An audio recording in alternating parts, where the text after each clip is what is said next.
this country?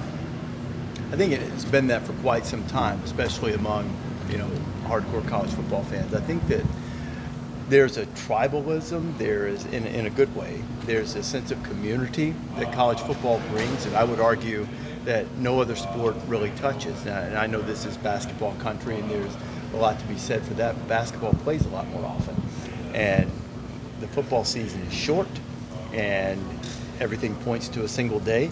And this show, I've been on it 10 years, but predating my time, sort of is a touchstone moment to start the day. Mm-hmm. And I hope that it's recognized by people that there are a lot of people on the set who aren't just up there performing. They're up there because they love college football. And hopefully that comes across. And I think because of that, the genuine nature of it, the way the show has evolved over the years, whether it be by adding different people or just a different approach to the way we look at the show, I think all those things have allowed it to maintain and grow throughout time, at a time when shows like ours aren't really growing in other portions of television, yet we are. We're very grateful to the people who watch because of it. Shows always seem to enjoy going to new places, and I know you guys were here in 2017 for a Thursday night game. Big asterisk beside that visit. It was fun, it was great, but it wasn't this. Recalling that experience, what are you looking forward to most tomorrow? I'm looking forward to actually being among the Indiana fans. We were in the stadium in 2017, and it was a great night, and people were excited, but there's a little something different about having our full footprint of the show and the full 3 hours, and starting the day of football, and then even today being able to, or tomorrow rather, go into the stadium for kickoff. It's just a different vibe and a different energy about that. When you start it early in the morning, people I'm sure are going to camp out, and we're going to have a huge crowd, and they're going to be loud and excited, and there's just something energizing about that. And I think it's a lot different when we go someplace where we haven't been before. When we go to Ohio State, when we go to Alabama, we're treated well, we're treated great, wonderful people, but it's almost like, hey, you guys are back. Oh, did you guys pay the property taxes and everything? I know we're all neighbors here. It's like they're used to seeing us. And when we come here, when we went to Cal a few weeks ago, there's a different kind of energy about it for sure. How about your thoughts on IU, the kind of team that they have? It's been remarkable. The first thing I noticed, because I'll be fully transparent about this. Tino Sunseri is a friend of mine, has been for a long time. His dad and I are friends. He's a coach of Colorado. And so when they got this job, I made it a point. I watched the UCLA game, and I was like, wow. First game, the adjective I've used is crisp. And what I mean by that is they execute, they're not sloppy, there's not confusion. A lot of that is attributable to Coach Shanahan, Coach Cignetti, Tino, and really to Curtis. He's a veteran guy who orchestrated the offense very well. Defense plays with a lot of intensity and aggression, and I think it looks a lot like Kurt's teams at James Madison. They were crisp and they won, and it's I think they're really, really impressive. Has the schedule been daunting? No, but I don't mean this disrespectfully at all. It's Indiana. They haven't won more than 8 games in 50 years. So you say, well, the schedule hasn't been challenged. They're building a new program here, and I think what they've done is remarkable up to this point. And Kurt said he thinks they have staying power, and nothing that they've shown on the field would indicate otherwise. With all the ties to the area. What does it mean to you personally to bring Lee Corso back here to Indiana, a place that means so much to him? And it means a lot to the people who are in Indiana. I love the old stories. And the way we're going to open the show tomorrow, I think, is going to be special. And I think people are going to, I'm not going to give it away, but I think people will enjoy it, both the people who come to the show and the people who are watching on TV. I went back and I've read it, dozens of times before, but I went back and read the old article from Sports Illustrated, Vault, and some of the things that Lee's approach to trying to build a winner when he came here, and that just sort of his ability to entertain while still being competitive, a hard-nosed competitor as he was as a coach. And the old stories about the different things that happen in the game. Some of them that have become legend, that might have a hint of fiction in the middle, but as he once said, don't let the truth get in the way of a really good story. So, there's so many great ones, and I think because of what he's meant to the show, he's the one who back in the day really embraced and personified the idea that he always reminds us of, even to this day.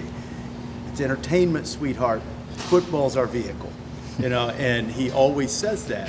He embraced that early on, and because of that, he's one of the most, if not the most important figure in college football television history, because he changed the way pregame shows were broadcast. It wasn't just, well, we're going to see if we can block the three technique. All that's great, it's important, but it wasn't just that.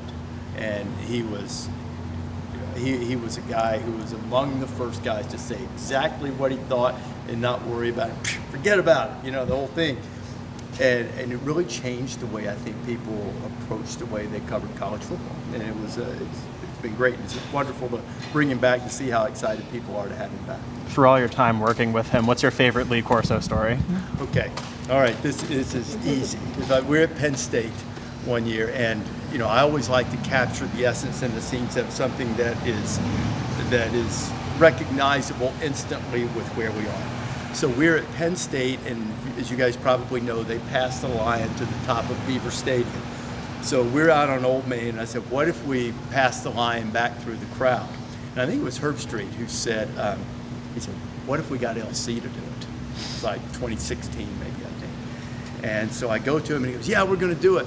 Well, as Friday afternoon went on, I started to get more and more nervous about this idea of passing Lee back through this giant crowd. And so I talked to security a little bit. They said, well, we'll keep an eye on him. I'm not sure this is a good idea. Not sure we should be doing this. I'm like, okay. I said, well, let's see what it's like tomorrow morning. So tomorrow, Saturday morning comes, we're about to do it. Security starts kind of freaking out. They're like, we don't know if we can get him back to the set in time for the show. We don't know if they're going to put him down. We don't know what's going to happen. Call it off. We'll just have the Lion do it. So I'm on his head. I said, okay, tell our director at the time, Rodney Perez, open me up to LC. I'll tell him. And I said, LC, hey man, security's worried about this. Just forget about surfing the crowd. Just come on up to the set. And Lee said, hell no, sweetheart, we're doing it right there. And he did, and it was one of the great opens. I mean, this great crowd of LC Lion back being passed back through the Penn State crowd, and it was awesome. That's my of many, many, many great memories. I think that was the one. I became nervous about the logistics of the show, and here he was. No, people are going to like this and remember it. We're doing it, and it was great.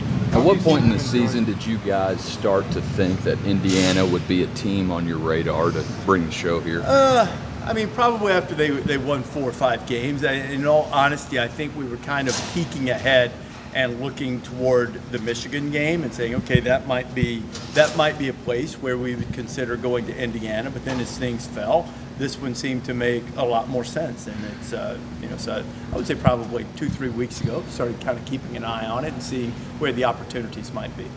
We all know that the name on the jerseys shouldn't matter, but Indiana is Indiana, like you said. Do you think that's going to... Well, no, but do you think that could hurt them toward the end of the season as they try to make a run to the college football playoffs? Not really, not anymore. There are other opportunities, there are other openings now. Obviously, first of all, they can win the Big Ten, which is a tall order for sure. I understand that. But even if they don't, let's say, for instance, and I'll probably have to answer to Signetti for this one, but let's say, for instance, they lose to Ohio State, they don't make the Big Ten championship game, but they play competitively. I think there's a really good chance they would be in that, remember, to be top 11, probably, depending on where the other conference champion would be ranked. There would be a chance they would be in that neighborhood if they win the rest of the games impressively and have just for instance, a close loss against Ohio State. So I think those types of things are going to matter less. There will still be football judgment. Their schedule outside of these games coming up in November will be scrutinized, and that's appropriate. There's nothing wrong with that. So a lot of it is going to be how they play. And if they play competitively I think they've got a shot. And the best thing about the new system, they can just win. And then they don't have to worry about it. That's all the time we have for Reese today. Okay. All right, guys.